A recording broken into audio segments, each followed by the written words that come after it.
저번에 제가 뭐 가격지수 이렇게 도시지역 얘기를 한 적이 있었죠. 제가 오늘 이제 2탄으로 제가 준비를 했는데요. 오늘 지금 보시게 되면 새만금 도시지역 투자해야 하는 이유 있죠. 왜 새만금에 도시지역에다가 투자를 해야 되느냐. 이 부분에 대한 거를 뭐 전에 제가 좀 말씀을 좀 드린 부분은 있습니다. 부분들이. 도시지역 중에서 뭐냐면 도시지역에는 뭐가 있어요? 도시지역에는 주거지역, 상업지역, 공업지역, 녹지지역으로 분류가 되죠. 네. 그리고 비도시지역에는 농림지역이 있죠.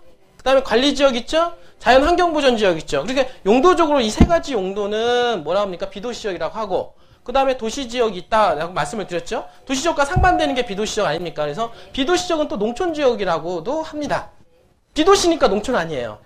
맞죠? 그러니까 대부분 이제 말을 들어보면은 도시가 나아요? 농촌이 나아요? 딱 들어왔을 때도 어느 쪽이 더 개발될 것 같습니까?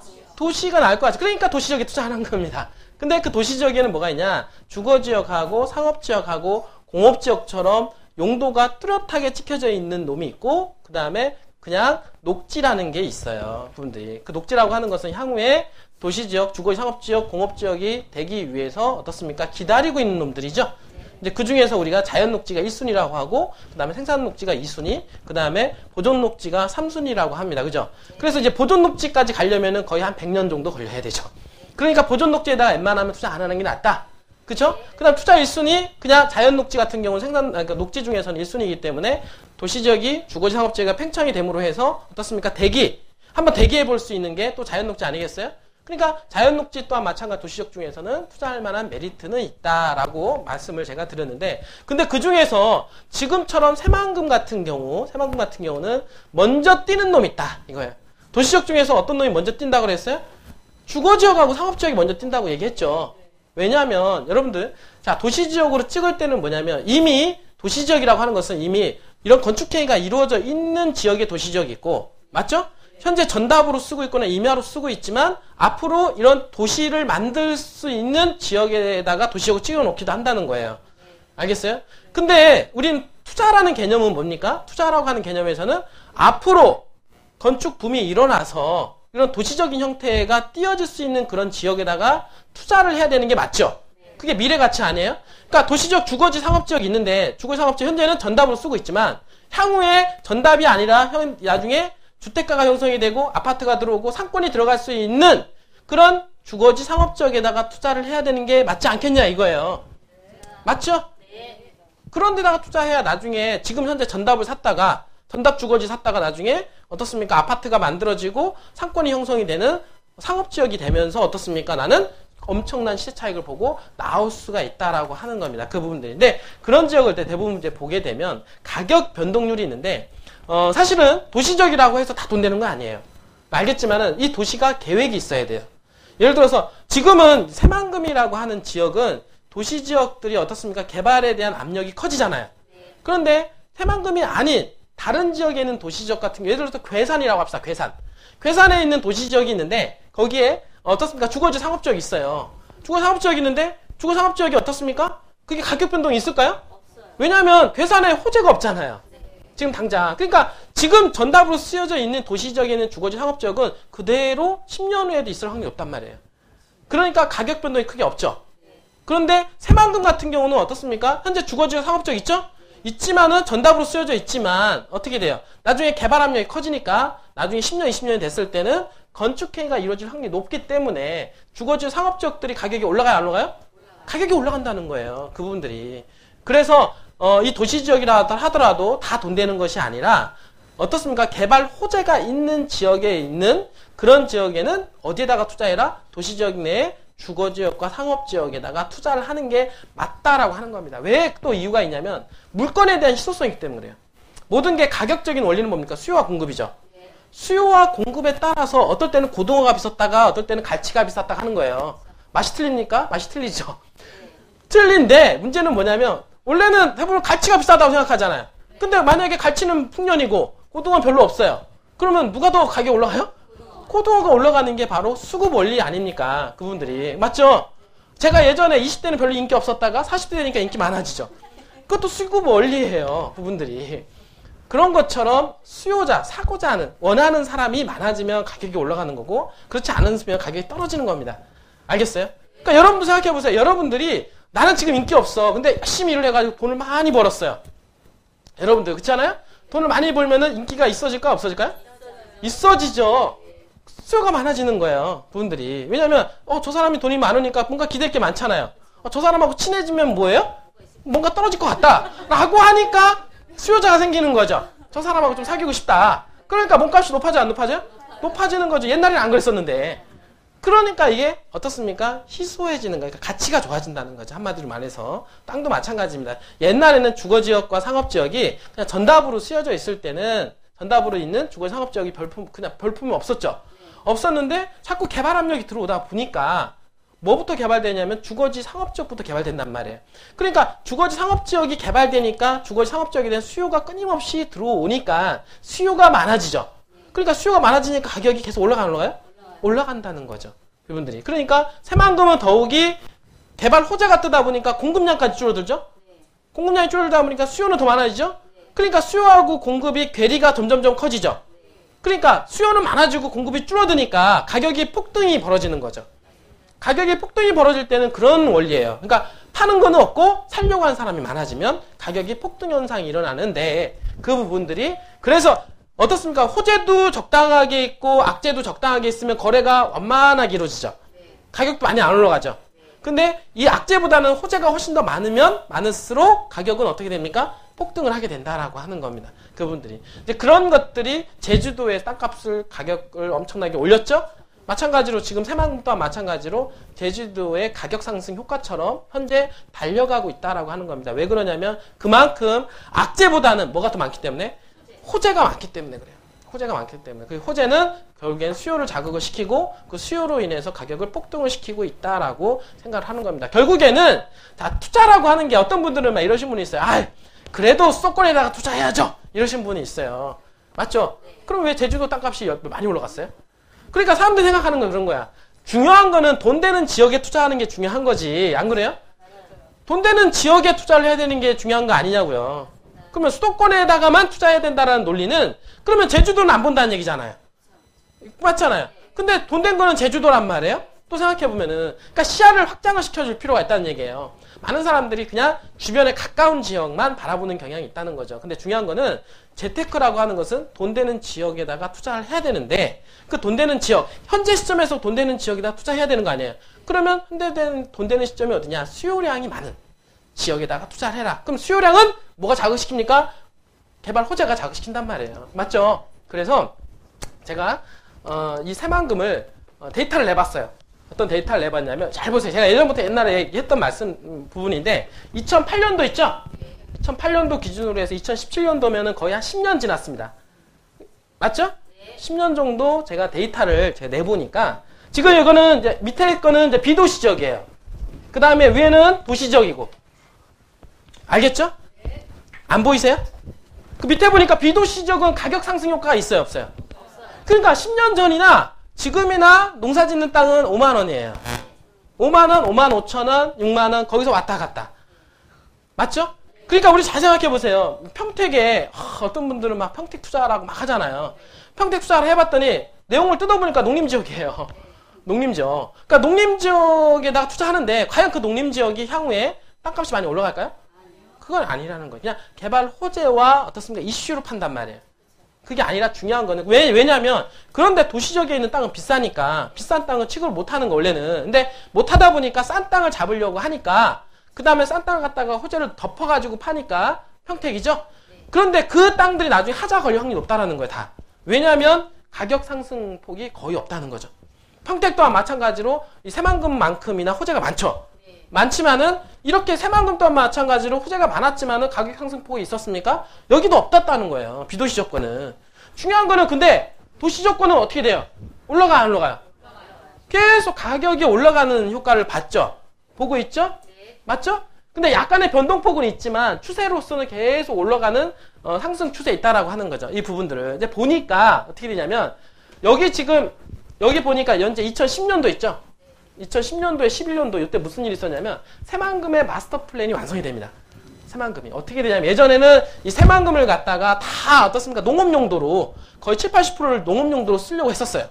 근데 시대가 바뀌다 보니까 어떻게 되냐면 비율적으로 관광 내조용지와 산업용지가 거의 한 70%로 마스터 플랜이 바뀌게 된 겁니다. 그러니까 예전에 농토로 쓸렸던 것들을 어떻게 됩니까? 다시 산업용도와 관광용도로 쓰자라고 하는 마스터 플랜이 들어오면서 가격이 폭등을 한번 했죠. 그쵸? 그러면서 그때 폭등을 했을 때도 보니까 뭐가 폭등을 했어요? 가격이? 주거지역이 폭등을 한 거예요. 비도시 조건 움직였어요? 거의 안 움직였죠. 그죠? 그러고 나서 어떻게 되냐면 가격 조정이 조금 이루어지면서 왜냐하면 기대가 너무 많다 보니까 올라갔다가 조금 어떻습니까? 조정이 되죠. 항상 주식도 보면 이렇게 올라갔다 떨어졌다 이렇게 하면 올라가잖아요. 이런 식으로 조정하면 이것도 마찬가지로 올라갔다가 좀 조정을 하면서 또 다시 반등을 한 게 뭐냐면 어떻습니까? 지금 현재 보니까 2013년도 경에 뭐가 들어왔어요? 새만금 개발청사 설립이 이슈화가 된 거예요. 그러면서 꾸준하게 어떻습니까? 가격이 올라가 안 올라갔어요? 올라가고 있죠? 그러면서 이게 기울기가 점점점 높아지고 있죠? 점점점 이렇게 가면서 이렇게 갈 거란 말이에요. 이 부분들이.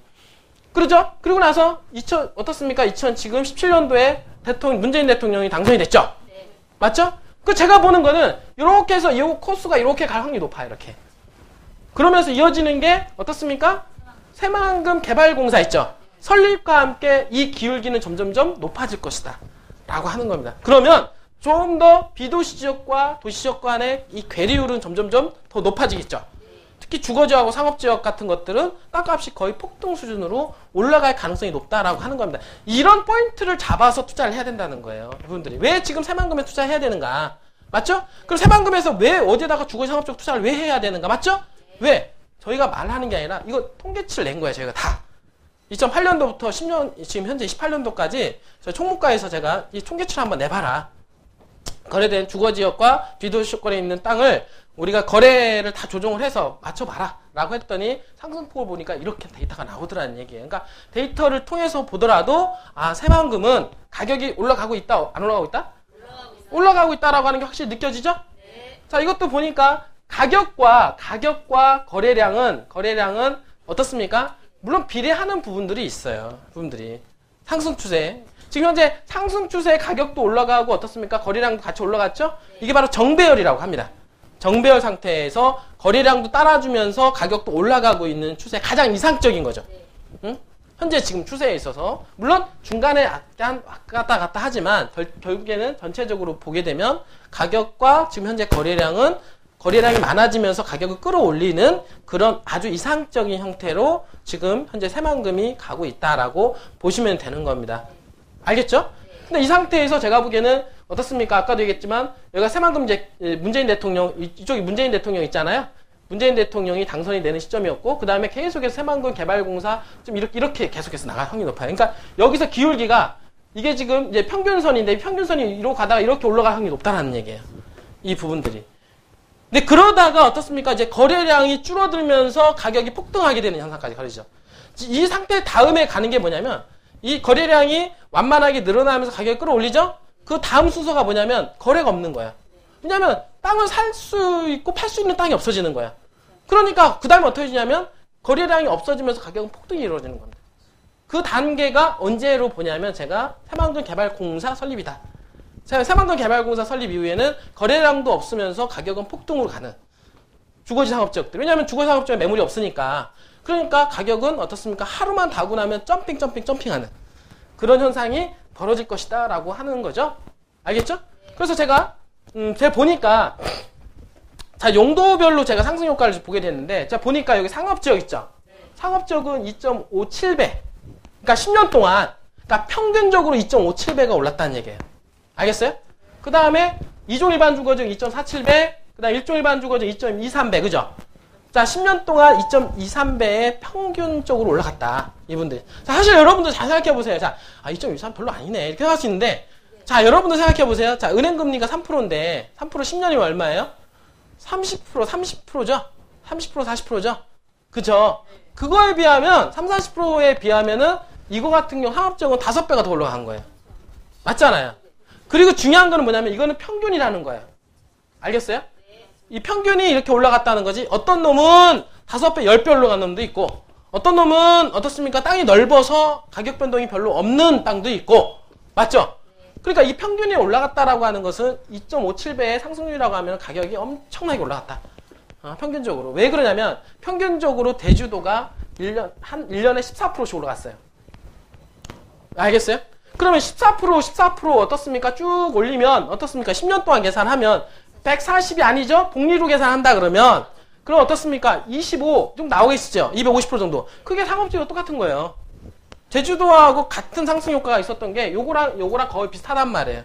근데 중요한 거는 앞으로 더 많이 올라갈 거다라고 하는 거예요. 비율 조정으로 해서. 그렇죠? 그럼 점점점 어떻습니까? 계획관리지역, 자연녹지, 그 다음에 농림지역은 아예 뚝 떨어지죠.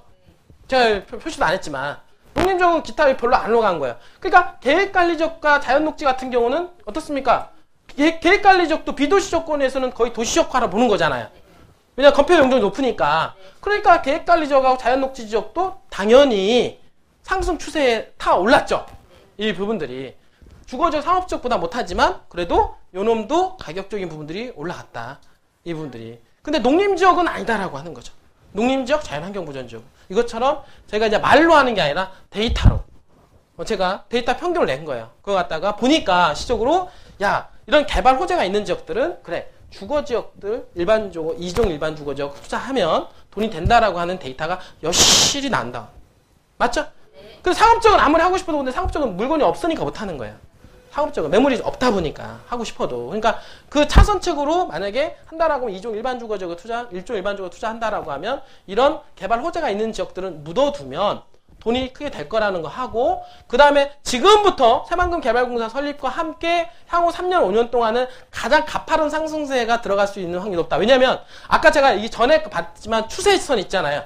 추세가 앞으로는 점점 가속도 높일 추세예요. 맞죠? 그렇게 본다라고 하면 엄청나게 올라갈 것으로 예상이 되는데 그러한 호재를 띄운 이유가 이렇게 한 6가지 정도로 제가 압축을 해보면 새만금은 대한민국의 미래를 책임질 뭡니까? 경제수도입니다. 경제수도. 왜? 뭐 때문에? 자, 일단은 문재인 대통령이 적극 추진하는 국책사업이 따르고 있는 동네이고. 맞죠? 네. 두 번째 뭡니까? 지금 문재인 대통령하고 있는 게 국토 균형 발전 차원에서 핵심 거점 지역으로 지금 새만금을 선택을 하지 않았습니까? 네. 그 다음에 지금 현재 4차 산업혁명의 중심지를 조성을 하고 있잖아요. 네. 중심적이죠? 지금 왜냐면 앞으로는 미래인데 미래에 4차 산업혁명의 어떻습니까? 중심지역을 갖다가 어디에다가 새만금을 하겠다는 거 아닙니까? 이분들이. 그러니까 미래를 지향하잖아요, 지금. 그렇죠? 미래를 지향하는 게 투자 아닙니까? 그렇게 봤을 때 새만금은 아주 적기다라고 하는 거죠. 이분들이. 그리고 첨단산업단지와 농업단지가 지금 조성이 되고 있어요. 우리나라 먹거리를 책임지고 있다라고 보시면 되고요. 그 다음에 최근에서 지금 보면은 한중 경제협력이 강화되고 있죠. 지금 시진핑도 만나고 막 이러면서 지금 북한하고 지금 상당히 관계가 좋아지면서 예전에 한중 경제특구를 원래 했다가 어떻습니까? 실무회의 좀 하다가 그 다음에 우리 사드 문제로 해서 딱 전면 폐기됐었죠. 그러다 최근에 어떻게 해서 다시 중국하고 교육활동이 일어나죠? 그러면서 지금 경제 협력이 점점 강화가 되고 있고 지금도 좀 회의를 하면서 지금 최근 들어서 뭡니까? 여기에다 뭔가 투자를 하겠다라고 하는 메시지가 분명히 나오게 될 겁니다. 또 이어서. 그리고 지금 더더욱이 항만, 도로, 공항 등 교통 인프라가 어떻습니까? 집적되고 있다라고 하는 이 부분들이. 그래서 항만과 공항과 그쵸? 도로 이런 SOC 이런 모든 것들이 보완이 되는 한 6가지 정도로 압축해 볼 수 있는 이런 어떻습니까? 호재가 새만금에 집중이 되고 있다라고 하는 것은 이거는 개발 수요, 그러니까 수요를 자극을 하고 있다라고 하는 겁니다. 이 수요는 결국엔 어떻습니까? 매수를 자극을 한다라는 거죠. 그러니까 매수를 자극하니까 땅 가격은 올라간다, 안 올라간다? 올라갈 것이다라고 하는 건데 앞으로 향후 어떻습니까? 한 3년에서 5년 정도가 가장 급격하게 상승 추세에 오를 수 있는 가능성은 제가 방금 전에도 봤죠?